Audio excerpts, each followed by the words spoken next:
రాజమౌళి తన సినిమాల గురించి ఎలాంటి ఇన్ఫర్మేషన్ చెప్పరు, ఎలాంటి అప్డేట్స్ త్వరగా ఇవ్వరు. స్టోరీ దగ్గర నుంచి స్టార్ కాస్ట్ వరకు ఎలాంటి డీటెయిల్స్ బయటకు రాకుండా జాగ్రత్త పడతారు. కానీ ఆడియన్స్ ఊరుకుంటారా?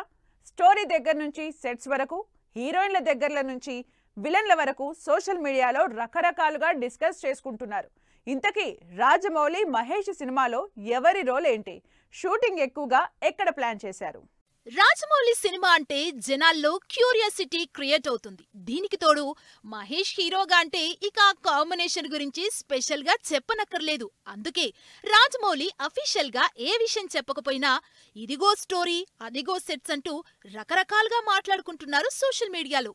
లేటెస్ట్ గా మహేష్ రాజమౌళి సినిమాలో విలన్ గా సలార్ విలన్ మలయాళ స్టార్ పృథ్వీరాజ్ సుకుమారన్ చేస్తున్నారంటూ టాక్ వైరల్ అవుతోంది.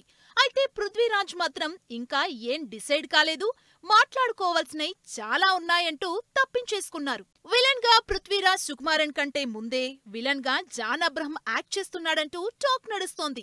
ఇప్పటికే జాన్ అబ్రహం, ప్రియాంక, మహేష్ బాబు మధ్య రామోజీ ఫిలిం సిటీలో కొన్ని సీన్స్ షూటింగ్ కూడా చేశారు రాజమౌళి.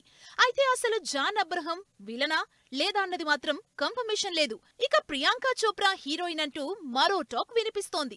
ప్రియాంక చోప్రా హీరోయిన్ కాదు, ధూమ్ సినిమా స్టైల్లో వన్ ఆఫ్ ద క్యారెక్టర్ అంటున్నారు కొంతమంది. విలన్ గా జాన్ అబ్రహం ని పట్టుకోవడానికి ప్రియాంక, మహేష్ కలిసి పనిచేస్తారంటూ మరికొంతమంది ఇమాజిన్ చేస్తున్నారు. స్టార్ కాస్ట్ ప్రస్తుతానికి ఇంతే అయినా షూటింగ్ జరిగే లొకేషన్ల గురించి కూడా చర్చించుకుంటున్నారు జనాలు. ఇప్పటికే రామోజీ ఫిలిం సిటీలో షూటింగ్ చేసిన రాజమౌళి ఎక్కువగా ఈ సినిమాని కెన్యాలో చేస్తున్నారని తెలుస్తోంది. ఫారెన్ లొకేషన్స్ లో కాకుండా అల్యూమినియం ఫ్యాక్టరీలో భారీ సెట్ లో షూటింగ్ ప్లాన్ చేస్తున్నట్లు తెలుస్తోంది. ఇలా రాజమౌళి అఫీషియల్ గా ఎలాంటి విషయాలు చెప్పకపోయినా ఆడియన్స్ మాత్రం ఇలా రకరకాలుగా సెట్లు, స్టోరీలు, క్యారెక్టర్ల గురించి డీప్ డిస్కషన్స్ చేసుకుంటున్నారు. మరి ఈ సినిమాపై రాజమౌళి రెస్పాండ్ అయ్యేదెప్పుడో, డీటెయిల్స్ ఇచ్చేదెప్పుడో?